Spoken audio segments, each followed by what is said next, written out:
ये कंप्लीट हो जाए। अच्छा जी, the rocket has initial mass of 7.4 kilograms. You are required for the first part to calculate the initial weight of the rocket. W is equals to mg, weight is equals to mass times gravity.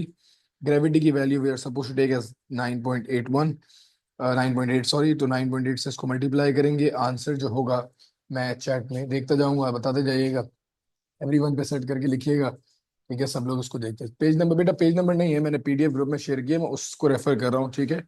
Brand new questions है, मेरी किसी किताब में ये questions नहीं होंगे, ठीक है?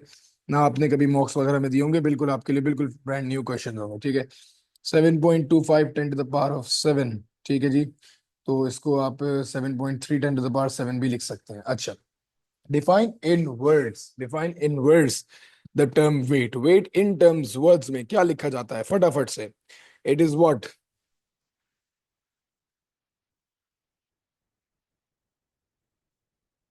मैंने क्लास में लिखवाया था, फोर्स है। Weight is a force acting on an object because of its presence in the gravitational field.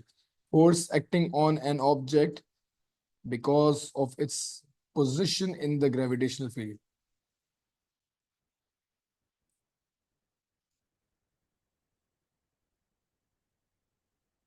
Force acting on an object because of the gravitational field भी सही आंसर है, ठीक है? Because of gravitational field,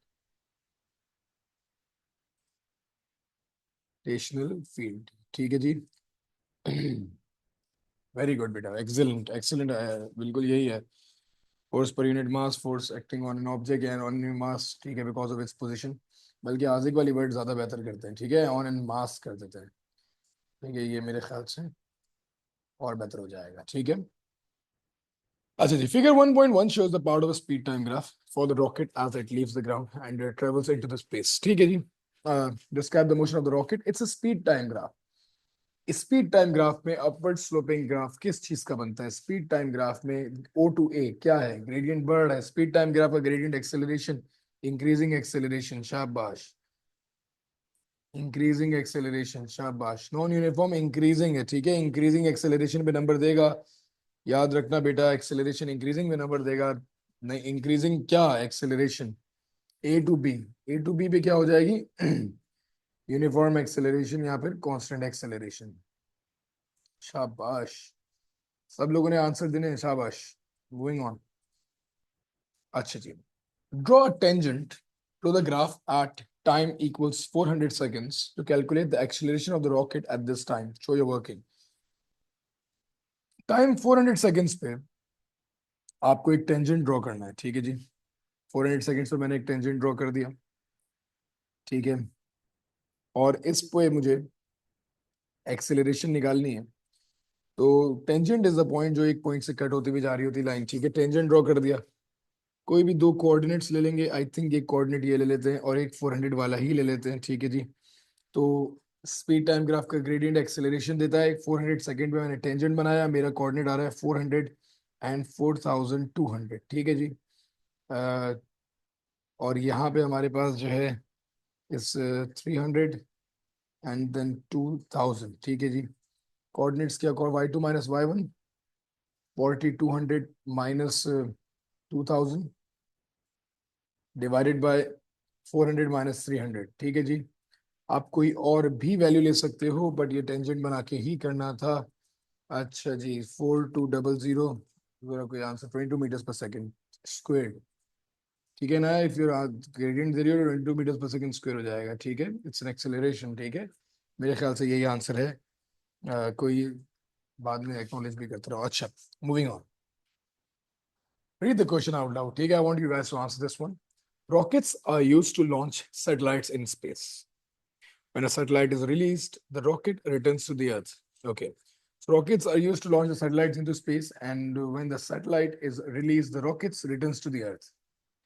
Explain in terms of the forces why the rocket reaches terminal velocity as it travels through the atmosphere back into the Earth. Why would the rocket reach terminal velocity? क्या reason होगा? What is the reason behind the terminal velocity? What is terminal velocity?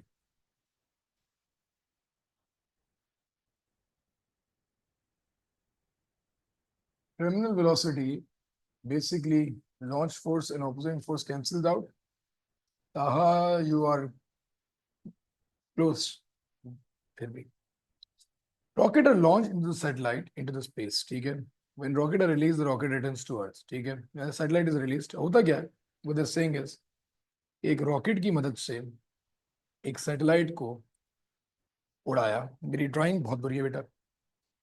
एक जैसे ही satellite पहुंच गया space में, satellite अलग हो जाता है और अभी रॉकेट जो है वापस अर्थ पे आता है। अब ये जब अर्थ पे आता है तो लाजमी सी बात है इसका वेट और एयर रेजिस्टेंस कैंसिल आउट हो जाएगी। Very good. और eventually it will reach terminal velocity. आपने देखा होगा वो रॉकेट जब जाता है तो उसका टॉप एंड चले जाता है and then rocket comes back. That's how it goes. Explain terms of the forces why the rocket reaches terminal velocity as it travel through the atmosphere back to the earth. तो आप बोलोगे सबसे पहला point के air resistance will be acting down, air resistance will be acting upwards, weight is acting downwards.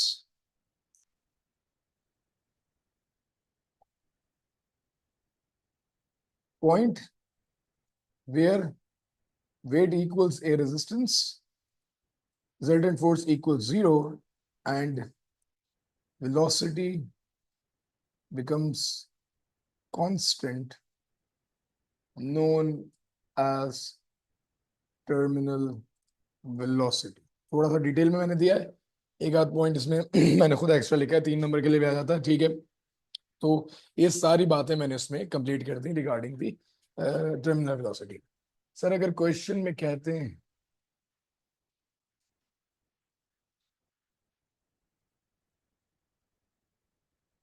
नहीं बेटा इस question में वर्किंग का मतलब कोऑर्डिनेट नहीं थे, रादर उसके लिए सिर्फ ये calculation and then the answer थी, ठीक है। दैट्स इट, ठीक है। उसके लिए कोई कोऑर्डिनेट्स दिखाना जरूरी, हाँ अलबत्ता draw tangent of the graph तो हो सकता है एग्जामिनर टेंजेंट को देख ले, ठीक है। कोऑर्डिनेट्स नहीं मांगेगा, टेंजेंट को देख ले, बट बेटा खुद सोचे ना, whenever you're doing the question accordingly you'll just plug in some coordinates ना। हाँ ये लिखना नीचे जरूरी नहीं है, बट खुद भी आप अपने लिए भी कोऑर्डिनेट बनाओगे तो मेरे ख्याल से इतना हो जाता है, ठीक है। वो कोऑर्डिनेट्स की रिक्वायरमेंट नहीं। अच्छा, क्वेश्चन नंबर 2 पे मूव कर रहा हूँ, ठीक है। आई क्लियर योर कॉन्सेप्ट, ठीक है, कोई इशू नहीं होगा, ठीक है। क्वेश्चन नंबर 2 पे आता है, ये बस मुझे एक हेड्स अप दे दीजिएगा। Figure 2.1 shows a golfer about to hit a golf ball with a golf club. The initial momentum of the golf ball is zero. The initial momentum is zero. What's momentum? Momentum क्या होता है? It is what? What's momentum? It is a product of mass and velocity. ठीक है, it is a product of mass and velocity. Very well, very well. Okay, moving on. The golf club is in contact with the ball for 0.5 into 10 raised to power 4 seconds. Okay. The velocity of the golf ball as it leaves the golf club is 41 meters per second. ठीक है. The golf ball has a mass of 0.046 kilograms. Calculate the impulse of the ball. अच्छा जी, if you remember that, हमारे पास सवाल में impulse जो होता है basically force into time equals mv minus mq. Calculate the impulse of the golf ball, ठीक है जी। आपको इम्पल्स मांग रहा है, ठीक है। इम्पल्स के लिए आप क्या करेंगे भाई, आप दोनों काम कर सकते हैं, ठीक है। मैं तो change in momentum he use करता हूँ, ठीक है। Impulse is basically change in momentum, ठीक है, क्योंकि हमारे पास फोर्स नहीं है ना, तो वो मेक सेंस नहीं, इट डजंट मेक सेंस। तो impulse is change in momentum. Mass हमारे पास है 0.046, फाइनल वेलोसिटी भी हमारे पास है, ठीक है, 41। और इनिशियली मास जो भी होगा, but it was at rest, तो इनिशियल वेलोसिटी तो 0 थी। तो इनिशियली वो रेस्ट पे थी, गोल्फ बॉल लीव करती है, ठीक है, और रेस्ट पे होती है। तो आपके पास जो इम्पल्स आएगा 0.046 multiplied by 4, which will be equal to 0.184, ठीक है जी। 0.184 आ रहा है, 186 नहीं आ रहा, 4 आ रहा है, ठीक है। ये आपके पास इम्पल्स आ गया, and impulse is change in momentum, ठीक है। इसका कोई खास यूनिट नहीं होता, अलबत्ता ये कि इसी फॉर्म में रख दीजिएगा, ठीक है। चेंज इन मोमेंटम को बोलते हैं, तो चाहे तो केजी मीटर पर सेकंड लिख दो, ठीक है। Calculate the force applied by the ball और through the ball by the golf club, ठीक है। फोर्स इनटू टाइम कर सकते नहीं बेटे, फोर्स दी भी नहीं है ना। कर सकते हैं, like there is the possibility अली, but since force is not given तो वो इस सिचुएशन में नहीं कर सकते, ठीक है। अब अगले पार्ट में ही फोर्स मांग रहा है, ठीक है। अच्छा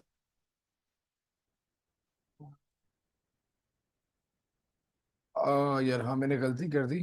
मास इनटू वेलोसिटी, हाँ 41 है यार, सॉरी यार भाई, मैंने 44 डाल दिया था यार। यू राइट 41 है, ठीक है। ये मैंने वो मिस्टेकली मिक्स कर दिया, ठीक है 41 से मल्टीप्लाई कर। 0.1.886, you right, sorry. Thank you बेटा, thank you for correcting me. कौन है ये, कहाँ है ना। थैंक यू बेटा। हाँ ठीक है ठीक है। नहीं जीरो नहीं आ रहा, इट्स 1.886, ठीक है 1.86, okay moving on. Calculate the force applied by the gas flap, ठीक है फोर्स निकालनी है। अच्छा yet again force into time was basically equal to impulse, ठीक है। अब इसी कॉन्सेप्ट को रिवर्स में यूज कर रहे हैं, ठीक है। फोर्स निकालनी है, time is given, that is basically 5 times 10 to the power negative 4, and impulse just calculated 1.886, ठीक है। तो ये भी मेरे ख्याल से कर लोगे। Answer divide by 5 into 10 raised to power negative 4, your value is going to be 3772, 3772 हमारे पास जो है इसकी न्यूटन्स फोर्स आ रही है। Very very good, very good, शाबाश। ओके जी, चलें जी थोड़ा एनर्जी से रिलेटेड बात करते हैं। State two energy sources for which the radiation from sun is the main source of energy. अच्छा जी, कौन कौन से ऐसे एनर्जी रिसोर्सेज हैं जो सन की मदद से बनते हैं। एक तो डिकम्पोजिशन वाले, ठीक है, इनको ध्यान में रखना। ये वैसे तो बहुत सारे हैं। सबसे पहले तो बेसिकली एनर्जी रिसोर्सेज में solar solar cells, solar panels लिख दो, ठीक है। सोलर पैनल्स जो है कि सन के बाहर चल ही नहीं सकते, ठीक है। Solar very good. और बेटा वैसे बता रहा हूँ आपकी नॉलेज के लिए सारी बता रहा हूँ। फॉसिल फ्यूल्स बेसिकली सन की हीट की मदद से बनते हैं, ठीक है। फिर येट अगेन बायोगैसेस सन की हीट की मदद से बनती हैं। विंड के सन के बगैर विंड नहीं चल सकती, ठीक है। Wind turbines, wind energy is also with sun. HEP hydro electric power जो है, एचईपी जो है हमारे पास, वो भी सन की मदद से बनती है, इसके बगैर नहीं बन सकती। ये ऑल फोर सोर्सेस जो आपके पास नहीं नहीं बेटा, प्लांट नहीं, प्लांट कहाँ से आ गया बेटा। प्लांट सोर्स नहीं ना एनर्जी की, प्लांट तो एनर्जी कंज्यूम करता है। मैं एनर्जी सोर्सेज की बात कर रहा हूँ जो हम लोग लेक्चर में डिस्कस किए थे, ठीक है। Moving on. A wind turbine is used to generate electricity, okay. Wind turbine is used to generate electricity. Solar lights कोई आंसर नहीं है। सोलर पैनल्स या सोलर सेल्स, सोलर एनर्जी या सोलर रखिएगा। Wind turbine is used to generate electricity. The useful output from the turbine in 1 second is 6000,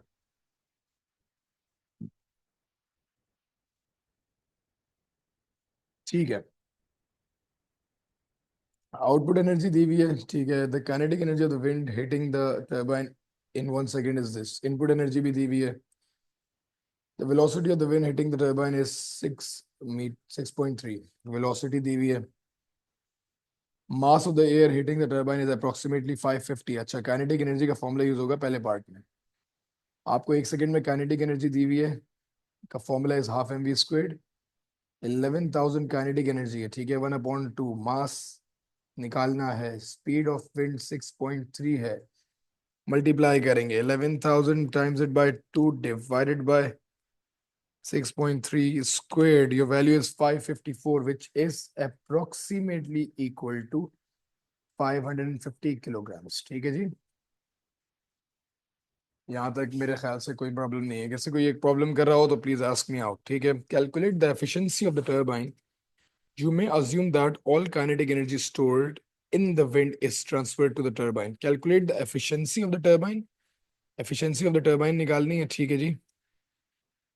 You may assume that all the kinetic energy stored in the wind is transferred to the turbine, ठीक है।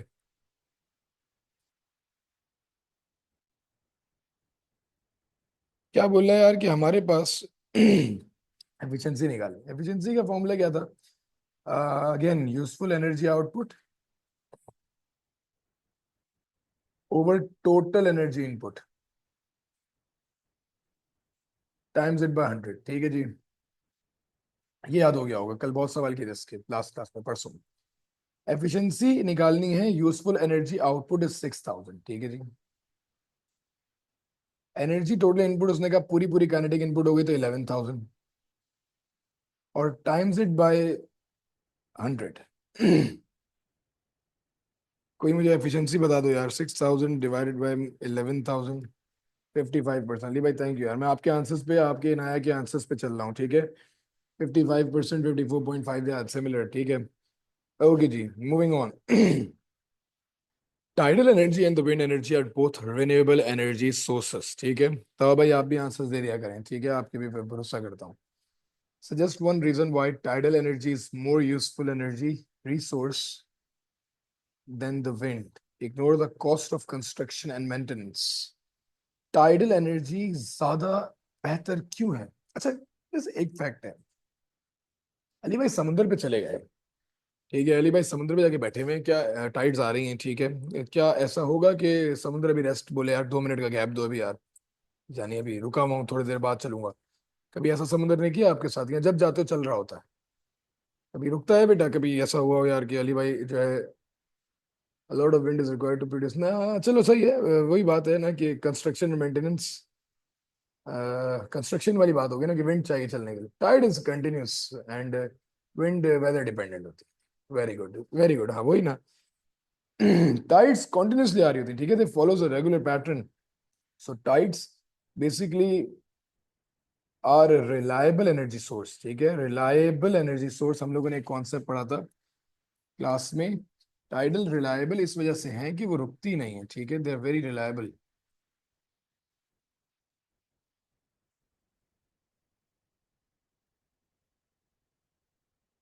एक second यार,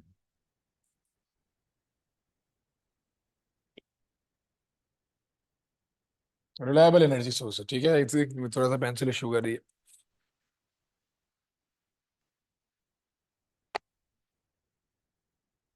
पाकिस्तानी तरीके से चलता है reliable energy source. Apple में भी बेटा, ये तो घर का रिमोट कंट्रोल वाला काम कर रही है, ठीक है, रिलायबल एनर्जी सोर्स है, ठीक है, ज्यादातर ये हर वक्त चलती है, ठीक है, कंटिन्यूसली आ रही होती है, ठीक है। तो इसमें कोई जो है हिंड्रेंस नहीं है, रुकावट नहीं है, मोरलेस इस पे रिलाय किया जा सकता है। और जो तुमने बात बोली थी, इसका बच्चे ने कहा ने मेरे ख्याल से, your answer was not wrong. You said कि जो है lot of wind is required to produce, तो वही ना बेटा, मेंटेनेंस और कंस्ट्रक्शन के लिए विंड चाहिए, कंस्ट्रक्शन के लिए तो वो बात नहीं करनी थी, ठीक है, रादर रिलायबिलिटी की ही बात करनी थी, ठीक है। Moving on further, let's move to the next question now. थोड़ा सा डिफॉर्मेशन की वर्किंग पे आ जाते हैं, ठीक है। अच्छा, क्या बोल रहा है? अ spring is suspended, spring suspend किया हुआ है from a clamp. Figure 1.1 shows a pointer attached to a lower end of the spring, ठीक है जी। A student suspends load of different weights from the spring and records the recording on the meter rule, ठीक है जी, ठीक है जी। Figure 1.1 1.2 is reading weight graph, ठीक है, रीडिंग वेट ग्राफ का मतलब ये है कि लेंथ फोर्स ग्राफ है, लोड लेंथ लोड ग्राफ है, ठीक है, हम लोगों ने क्लास में किया था। Length is in centimetres, load is in newtons, ठीक है, थोड़ा सा वैसे वो है, ठीक है। Okay, determine, using figure 1.1 determine the reading on the meter rule when no weight is attached on the spring। जब कोई वेट अटैच नहीं होगा तो हमारे पास क्या रीडिंग आ रही होगी? एनीबॉडी? कोई वेट अटैच नहीं है तो हमारे पास रीडिंग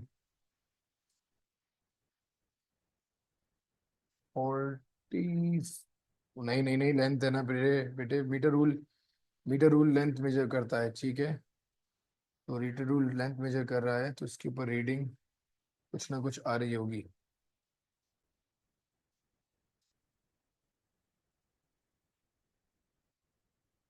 43 है ये, 43 है, 43 सेंटीमीटर।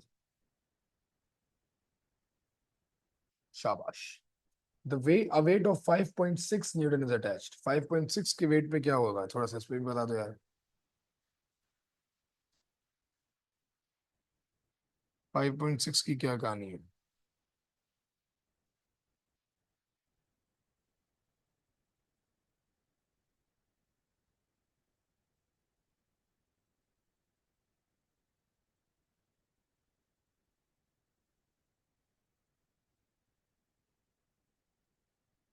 63 बैठेगी बेटा, 63 आ रही है वैसे बेटा, ठीक है, पर रायन बेटा दूर से देख रहे हो, मैंने यहाँ से देखा है, तो ये बिल्कुल सेंटर बैठ रहा है, ठीक है, तो 63 आ रही है, 62 नहीं है, द अदर इज 63, ठीक है।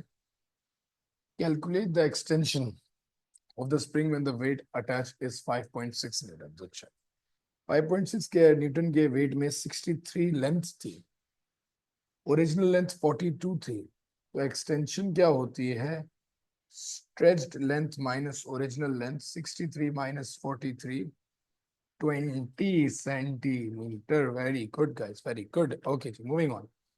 Using the values found in A, calculate the spring constant of the spring. क्या फॉर्मूला है हुक्स लॉ का? क्या कहता है हुक्स लॉ? फोर्स क्या है? F इक्वल्स टू, समझ नहीं आया ताहा भाई को? ताहा भाई ये बात समझ आ गई सर के ये हमारे पास ये 63 और 43 वाली बात समझ आ गई बेटे? ताहा यहाँ से, अच्छा ताहा, अगर मैं कह रहा हूँ इस पॉइंट पे लेंथ 63 है और बगैर किसी लोड के लेंथ 43 थी, तो कितना खिंचा है? एक्सटेंशन कितनी हुई होगी? 20 की हुई होगी, नहीं हुई होगी? स्ट्रेच लेंथ डिफॉर्मेशन का लेक्चर लिया था बेटे, stretch length minus original length वाला, हाँ, तो दैट्स 420। ठीक है, अच्छा क्या हुक्स लॉ का फॉर्मूला क्या? F equals k x, force equals k x, ऐसा ही है ना भाई? Very good.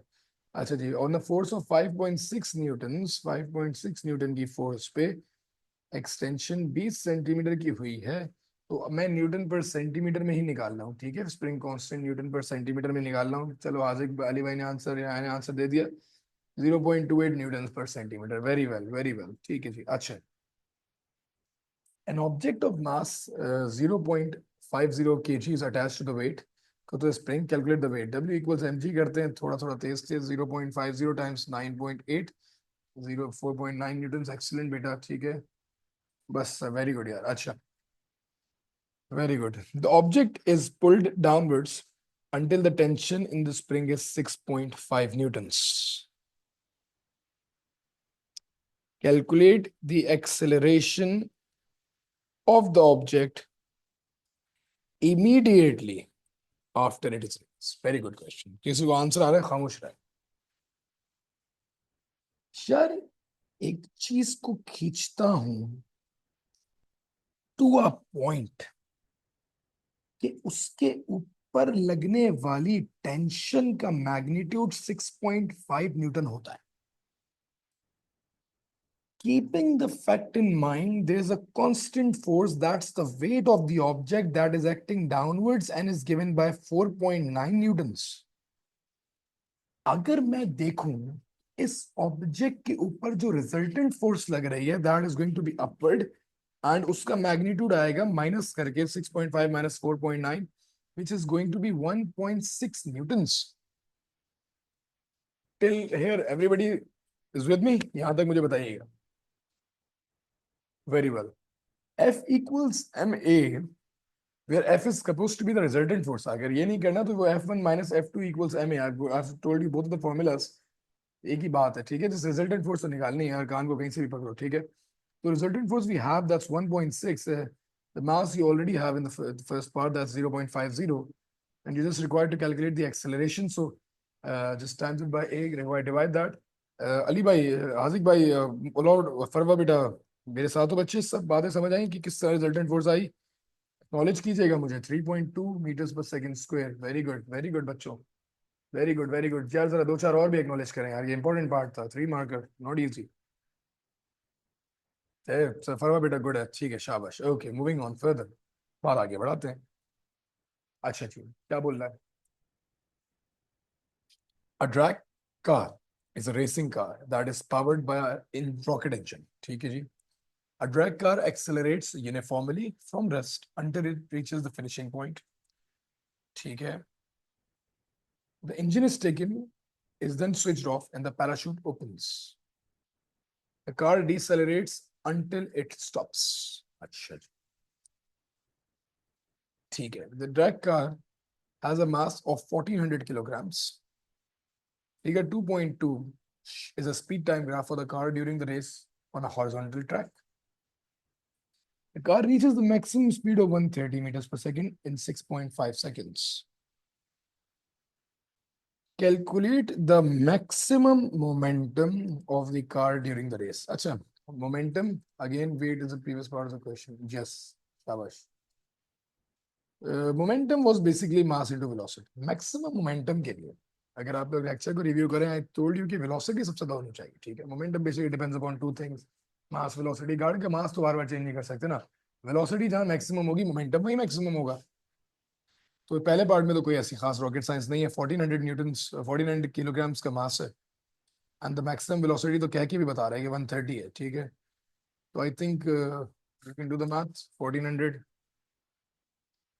Multiply by 130, answer दे दिया अगर यार, मेरे मेरे ऐसे पहले पहले 1.82 10 की पावर 5, ठीक है, मेरे ख्याल से ये आ रहा है 1 into 3, ठीक है, आगे बढ़ते हैं। Very well, state the feature of figure 2.2 that represents the distance travelled. यार बता दो यार, स्पीड टाइम ग्राफ में क्या क्या क्या क्या देगा? Area under the graph, thank God यार, डिस्टेंस निकालने के लिए area under the graph. Excellent है बच्चे, एक्सीलेंट है। Moving on, determine the distance traveled by the car in the first 6.5 seconds. 6.5 seconds, यही है ना? तो yeah, you just required to calculate the area of the triangle. Base is 6.5, height is 130, क्योंकि वही maximum speed थी, half into 6.5 into 130, and the area will be the distance. Anybody? मैं नहीं कर रहा, खुद करके बताओ। 65 times 6.5 is 422.5, ठीक है। If you look at the written marks scheme of the examinations ना, they're giving answers in 2SF, ठीक है। तो I would recommend कि answers को 2 significant figures में mention करें, ठीक है। आजकल यही हो रहा है, ये ट्रेंड है आजकल का, ठीक है। Okay, the parachute opens at 6.5 seconds and the car decelerates. Describe how figure 2.2 shows that after 6.5 seconds the car decelerates। अच्छा, सही आंसर आता होगा, कॉन्सेप्ट आता होगा, पर जब भी वो ये बोले कि कार की डिसेलरेशन शो हो रही होती है, तो आप सिर्फ एक बात लिखते हो, that the gradient is negative, gradient of speed time graph is negative. तो डिसेलरेशन इज नेगेटिव एक्सेलरेशन, तो डाउनवर्ड स्लोपिंग कर्व और नेगेटिव ग्रेडियंट, बस नेगेटिव ग्रेडियंट, कर्व वर्व आदमी आ रहा है, ठीक है। जब भी पूछे कि गाड़ी डिसेलरेशन हो रही है, ग्राफ से देख के बस कर ला, बोलो नेगेटिव ग्रेडियंट, खत्म। Deceleration graph negative gradient, deceleration graph negative gradient, बात खत्म। फिर बोलता है the deceleration of the car is not constant, तो यहाँ पे अली भाई वाला आंसर आ जाएगा कि ग्रेडियंट इज चेंजिंग, या स्लोप है या कर्व है, ठीक है। ग्रेडियंट इज नॉन यूनिफॉर्म, ठीक है, that is why the deceleration is not constant, ठीक है। और क्या कर्व है, ठीक है, तो एक ही बात होती है, ठीक है। आई गेस मेरे ख्याल से इस दोनों पॉइंट्स में किसी को कोई कंफ्यूजन नहीं होगी, रिलेटिवली थोड़ी थोड़ी सी नए क्वेश्चंस है, you haven't gone through them, तभी मैं थोड़ा सा इनको जो है देख रहा हूँ, ठीक है। अच्छा जी, describe the energy transfer that take place as the car slows down. अच्छा, गाड़ी स्लो डाउन हो रही है, कौन सी एनर्जी किस में कन्वर्ट होगी, जल्दी से। गाड़ी की स्पीड कम हो रही है, मतलब एक एनर्जी कम हो रही है, उससे किस में कन्वर्ट हो रही है, जरा वो बता दो यार। Very very very very very good. नहीं नहीं, बट केमिकल कहाँ से भाई? केमिकल वेमिकल नहीं है, काइनेटिक तो थर्मल है, हाँ वेरी गुड यार।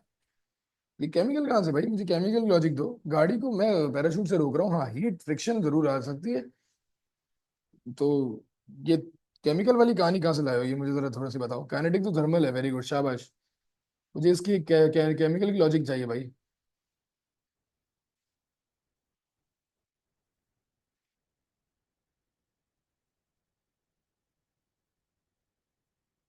फ्रिक्शन का कोई जिक्र करता है तो नॉट बैड कर सकता है, ठीक है।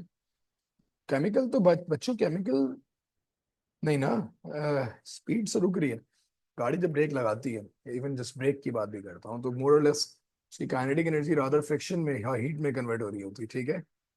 जब कार रेस्ट में होगी तो उसकी काइनेटिक एनर्जी, पता नहीं बेटा, तुम्हारा सवाल तुम्हें समझा करो, ठीक है। मूविंग ऑन, नेक्स्ट पार्ट पे आ रहा हूँ, ठीक है। इनाया बेटा बात क्लियर है, केमिकल का जिक्र नहीं है इसमें, शायद और भी एक दो बच्चे थे केमिकल वाले, कौन कौन था ये? चलो ठीक है।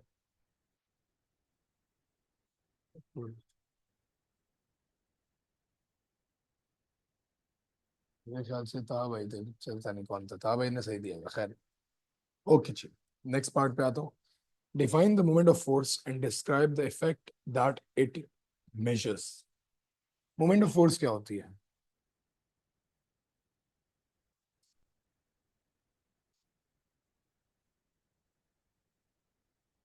ये तो डेफिनेशन नहीं है बिल्कुल। मोमेंट ऑफ फोर्स बता दोगे, and describe the effect that it measures, अगर पेपर में पूछते तो क्या लिखते हैं भाई?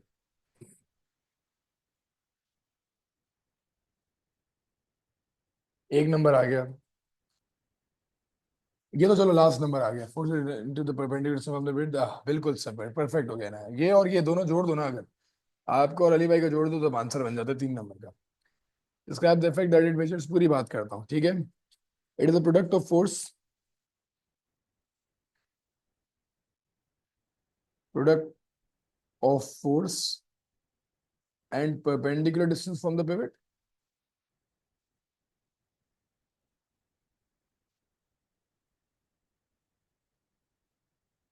which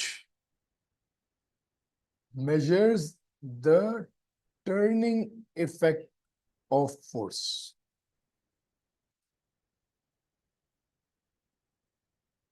ठीक है, which measures the turning effect of force, ठीक है। ये perpendicular from the pivot, excellent, और which measures the turning effect of force, ये 3 नंबर का आंसर है पूरा पूरा, ठीक है।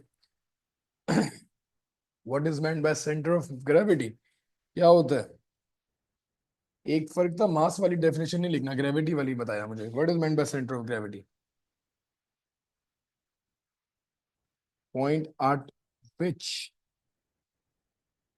weight of the body is considered to act, where all the weight of the body appears to fall, ठीक है। weight considered, very good, सब शाबाश।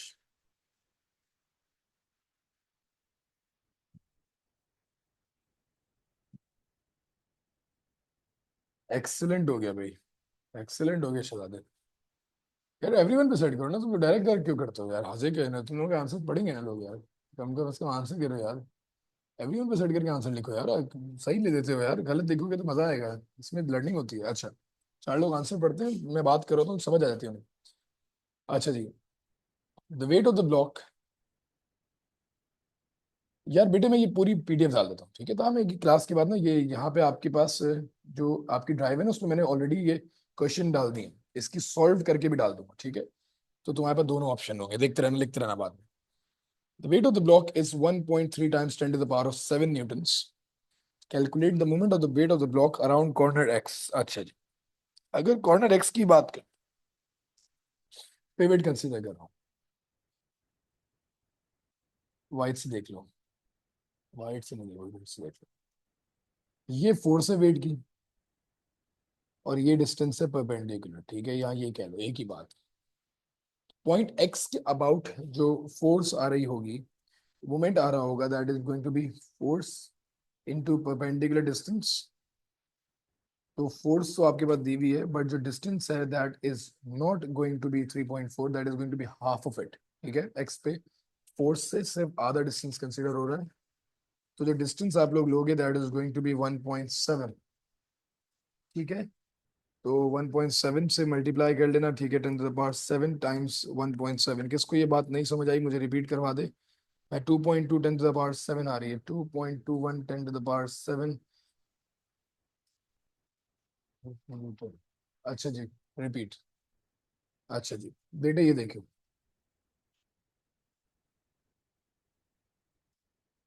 ये पॉइंट को पिवट कंसीडर किया, फोर्स और डिस्टेंस ये भी यूज करेंगे, ठीक है। उस पॉइंट के अबाउट कितनी फोर्स लग रही होगी, अगर ये पॉइंट पिवट होता तो इस पॉइंट के अबाउट की फोर्स इतने डिस्टेंस पे लग रही होती, ठीक है।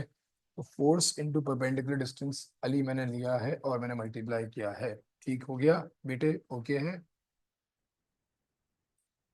Very good. ओके जी, नाउ मुझे बता दो, two conditions to be in equilibrium या apply an object to be in equilibrium. दोनों तीन, ठीक है, बता ही दोगे। नो, वेरी गुड यार, no resultant force, no resultant moment, ठीक है। नो रिजल्टेंट फोर्स, शाबाश, and no resultant moment.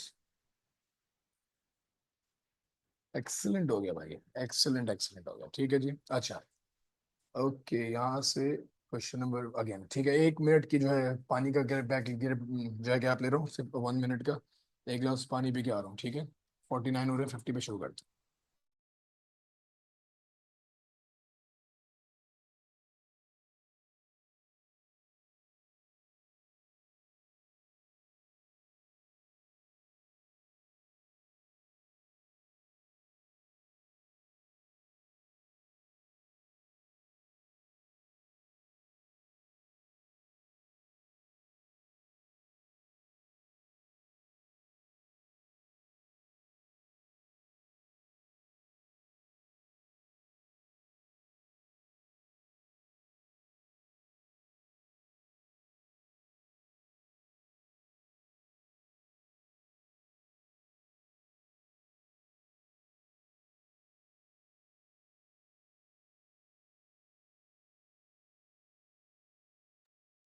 Okay kids, let's back to the reality, आ जाए। अच्छा जी, क्या बोल रहा है कि figure 1.1 is speed time graph for the first 5 minutes of a bus journey. ठीक है, पहले 5 मिनट का स्पीड टाइम ग्राफ दिया हुआ है। ठीक हो गया जी। फिर क्या बोलता है कि describe the motion between time 0 and 2.9। तो टाइम 0 और 2.9 है। 0.9, 0 एंड 2.9, मैं वही बोलूँ यार, दो दो क्यों आ रहा है। अच्छा, इसके दरमियान क्या हो रहा है यार, ये speed time graph straight line है, कौन सी स्पीड है भाई ये। ऐसा नहीं करो यार, इसके तो आंसर दो ना यार। कांस्टेंट क्या है यार, कांस्टेंट अली गलत नंबर आएंगे, नहीं आएंगे नंबर इस तरीके से यार। कांस्टेंट क्या,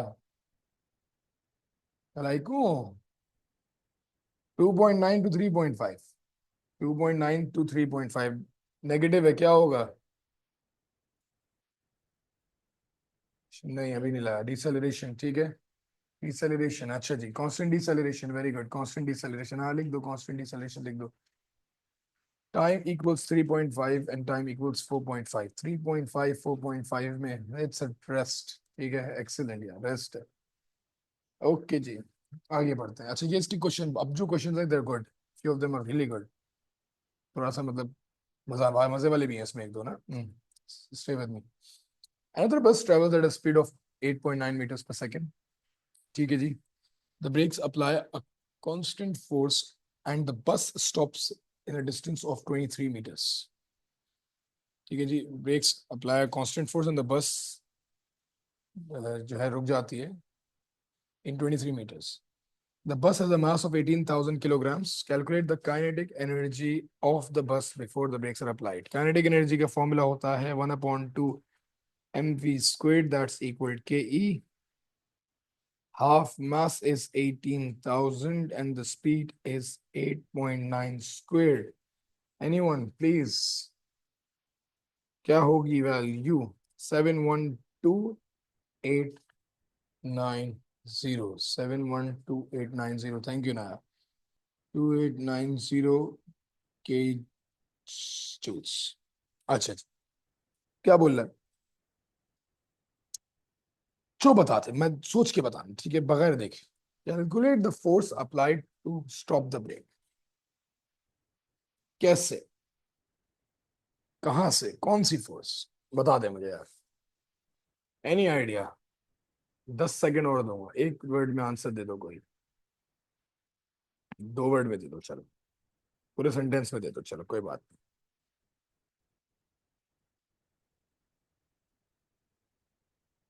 नहीं था बेटा ये, चलो नाइस अटेम्प्ट। नहीं अली बेटा, not that even. Let's see.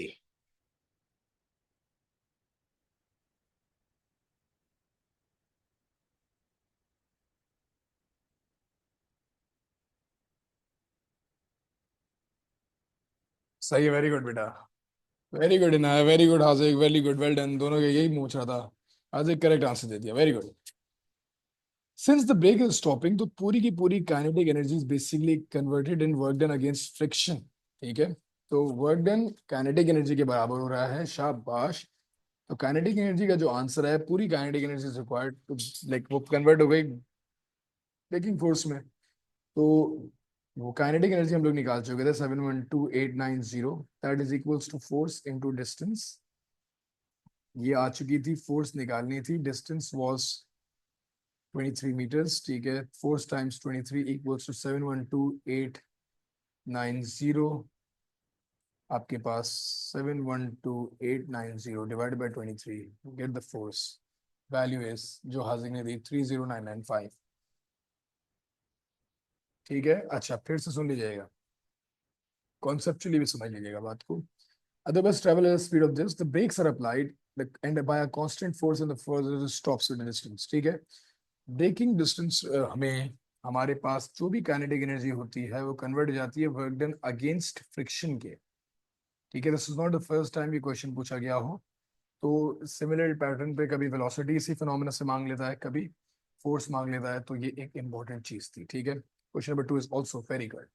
अच्छा जी, थोड़ा सा शायद हो सकता है कि वैसे कोशिश करेंगे, 2-3 सवाल ही है ना, नहीं हो जाएगा, टाइम में हो जाएगा. अच्छा जी, डिफाइन इम्पल्स. क्या होती है इम्पल्स? यार अगेन वही वाली चीज है. It is basically product of force and time.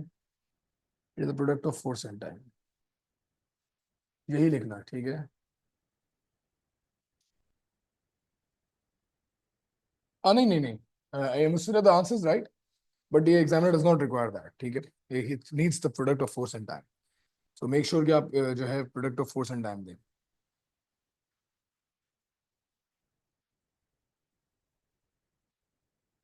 Other impulse की अगर मार्क्स स्कीम होगी ना, तो फोर्स एंड टाइम ये दिया होता है मार्क्स स्कीम में. ठीक है. मैं तो फिर भी पूरा लिख दिया, ये उस स्टेटमेंट में भी आ जाता है. अच्छा, ठीक है. 2.1 shows a rocket and its exhaust gases. The exhaust gases are emitted from the rocket with a velocity of 1400 meters per second and a rate of 2800 kgs per second. Show that the force exerted on the rocket by the exhaust gas is 3900 kilonewtons. State the equation you use. ठीक है जी. अच्छा, क्या बोल रहा है? मतलब जो भी बोल रहा है अच्छा बोल रहा है. ठीक है जी. हम्म.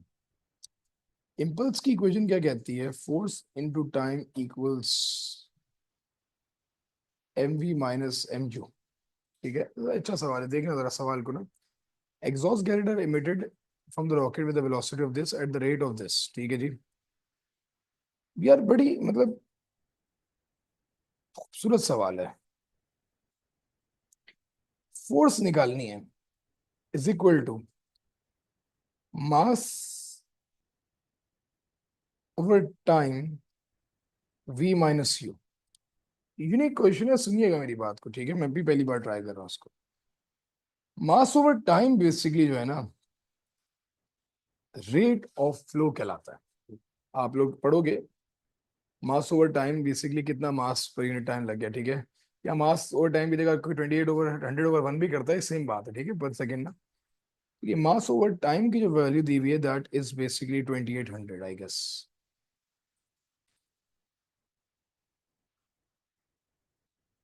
हाँ. और आप जो है जब इसको मल्टीप्लाई करते हो वेलोसिटी से 1400, क्योंकि इनिशियल तो जीरो है, तो 2800 मल्टीप्लाई करते हो 1400 से, तो आपके पास फोर्स आती है that is basically 392000, which is basically equal to 3900 kilo Newton's. ठीक है. एक बार फिर से, हमारे पास रेट ऑफ मास का चेंज, मास ओवर टाइम की वैल्यू दी हुई थी. ठीक है. Not going to be asked, इतना कॉमन नहीं है, बहुत रेयर क्वेश्चन है. अच्छा, ये एक मुश्किल पेपर था, तो इसमें कभी कभी बहुत प्रॉब्लम होती है. अच्छा, ये ओ लेवल्स का नहीं है ये, हालांकि ये है पार्ट ऑफ सिलेबस है, ऐसा नहीं कि नहीं आ सकता. बट ये मास ओवर टाइम का जो कॉन्सेप्ट है दैट इज फ्लो रेट, यहाँ दिया हुआ है. ठीक है. तो मैंने उसकी जगह just plugged in the values. Velocity मैंने 1400 डाल दी, just multiply that in order to get the जिसे कहते हैं फोर्स. मुझे एक्नॉलेज कीजिएगा, सबको ये बात क्लियर है भाइयों और बहनों? थोड़ा सा एक्नॉलेज कीजिएगा. ठीक है. अगला पार्ट भी बहुत मजेदार है. चलो गुड यार. Calculate the maximum mass that this force can lift from the ground. Ignore air resistance. Maximum mass this force can lift. अच्छा जी. F equals ma अच्छा जी, ये F इक्वल्स MA फोर्स निकालना चाहता हूँ, मैक्सिमम मास निकालना चाहता हूँ, ठीक है जी। हम्म।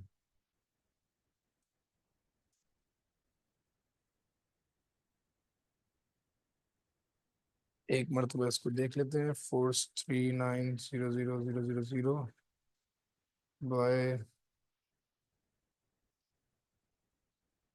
वैल्यू क्या आती है, ठीक है। अच्छा, क्या बोल रहा है, calculate the maximum mass that the force can lift from the ground and ignoring air resistance, ठीक है जी। मान लेते हैं कि मैक्सिमम मास लिफ्ट कर रहा है फोर्स, तो लेट्स सपोज ये फोर्स जो है 39,200 की जो फोर्स है हमारे पास, 20000 की, ये पूरा का पूरा मास निकाल लिए, ठीक है। ये फोर्स है, इस बात से मैंने इसमें कुछ भी माइनस नहीं किया। मैक्सिमम मास ये हो सकता है कि भाई रॉकेट का मास लेट्स सपोज नेग्लिजिबल होता तो ये कितना मास ले जा सकती थी, विद मास ऑफ रॉकेट भी बात करोगे, कितना मास जो है कैरी कर सकती है विदाउट एयर रेजिस्टेंस। तो हमारे पास जो एक्सेलरेशन होगी हमारे पास वो ग्रेविटी के अगेंस्ट होगी, ठीक है। ग्रेविटी की वैल्यू जस्ट 9.8 डाल दो, हमारे पास मैक्सिमम मास आ जाएगा, दैट इज 3920000 डिवाइड बाय 9.8। हालांकि 3 नंबर ज्यादा दे रहा है, इतना मुश्किल नहीं है। 3920000 डिवाइडेड बाय 9.8, आपकी वैल्यू जो आ जाएगी that is going to be 400,000 kgs।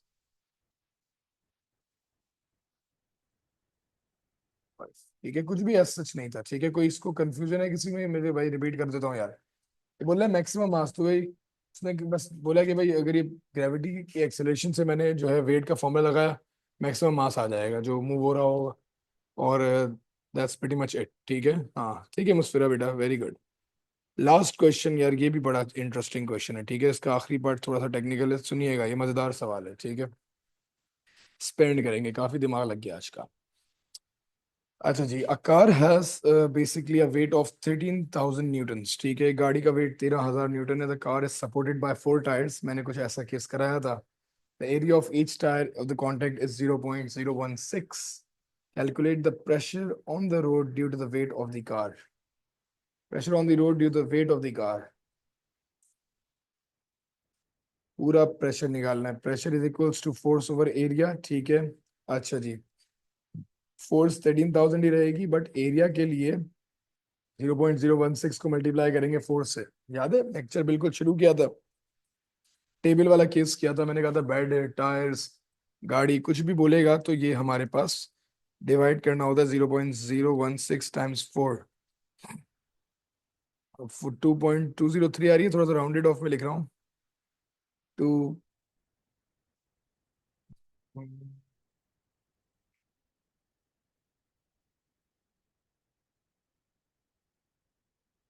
सही है, वेरी गुड।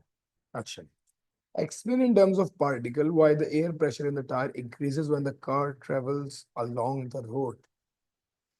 4 नंबर का सवाल है, कोई मुझे 3-4 पॉइंट बताया यार इसके। गाड़ी के टायर क्यों अंदर प्रेशर बढ़ जाएगा जब गाड़ी रोड पे चलती जाएगी तो, any idea. Starting with the first point, एक ही करके डरते रहो, चारों का वेट नहीं करो, पहला पहला डालते रहो। Friction, very good Abdul Rahman, पहला नंबर आ गया। फ्रिक्शन किसके दरमियान, पूरी बात करनी पड़ेगी। बिटवीन रोड एंड टायर्स, चलो तुमने आंसर ही दे दिया, अब आगे तो कोई बना ही लेगा। ठीक है, फिर क्या होगा इससे, इनाया, फिर क्या होगा इससे, क्या होगा friction between the road and tyres से क्या होगा। हीट प्रोड्यूस होगी, टायर हीट अप होंगे, टायर हीट्स अप, टेम्परेचर बढ़ेगा। टेम्परेचर इंक्रीज होगा तो डेफिनेटली प्रेशर भी बढ़ेगा। हेंस पूरी बात करें ना, अगर टेम्परेचर इंक्रीज होगा तो हमारे पास particles will collide faster, kinetic energy चाहिए, हेंस पार्टिकल्स कोलाइड फास्टर, वही आंसर है पर घुमा के है, faster gains kinetic energy hits each other and walls of the tires, which increases change in momentum। बहुत लंबा लिख रहा हूँ, ठीक है, इतना भी जरूरी नहीं होगा। Hence force increases, therefore pressure increases. ठीक है, part of increase frequency of collision and pressure is stator that increases. ठीक है बेटा, rate of change of momentum वाली बात भी कर दीजिएगा। ठीक है, बाकी तो ऐसा सच नहीं है, आई गेस इसमें rate of change of momentum वाली बात भी कर दें तो बाकी तो चीजें ना, यू स्टेटेड राइट। ठीक है, चलो जी, last part for today, 3 marks का है। ठीक है, ये आ जाता है question. A gas cylinder contains helium gas of pressure this. A volume of this of the compressed gas is released into the from the cylinder into the balloons. Okay. Each balloon contains 0.015 meter cube of helium at atmospheric pressure. अच्छा जी यार, think about it. आज किसी को आ गया तो सुने। P1 V1 equals P2 V2। मानते हो इस बात को? कोई अनोखी बात तो नहीं है इस बात में। इनिशियल प्रेशर 2 × 10⁻⁶ का था, और इनिशियल वॉल्यूम हमारे पास 0.026 था। फाइनल प्रेशर जो बलून का है that is 1 × 10⁵, but final volume जो है वो 0.015 नहीं है, वो है x टाइम्स 0.015, क्योंकि जो टोटल बलून भरे उनका total volume is the final volume. मतलब वो सब में डाला ना बहुत सारे बलून पे, तो यार जो कंबाइंड वॉल्यूम जो होगा वो हमारे पास फाइनल वॉल्यूम होगा। ये बात बहुत इंपॉर्टेंट है, फिर से सुनिएगा। जब भी ऐसा सवाल आता है, गेस एक बार और भी आया है, ठीक है, उसमें भी सिमिलर पैटर्न पे था। मैं इस पे जरा आता हूँ, 1 मिनट दीजिएगा।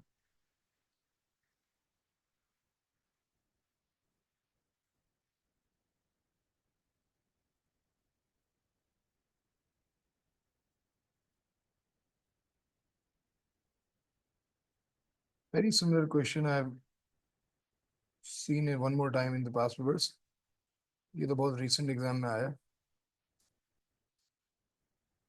Yes, the helium that inflates had a volume of 0.035। Stay with me, ठीक है। हाँ, वेरी गुड अली, ये तो बिल्कुल सही है। Helium that inflates the balloon has a volume of 0. ये V1 हो गया, and the pressure of this, ये P1 हो गया। ठीक है जी।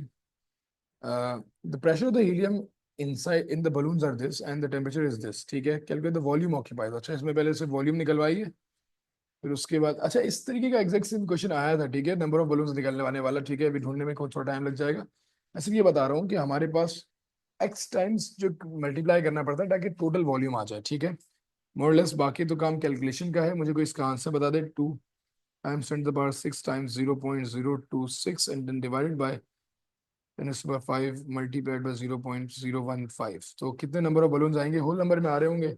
ठीक है, अगर ज्यादा आ रहे, लेट्स से पॉइंट में आ रहा हो तो उसका बैकवर्ड राउंड ऑफ करना पड़ेगा। ठीक है, नंबर ऑफ बलून्स कितने आ रहे हैं बेटा? एग्जैक्ट वैल्यू बताइएगा।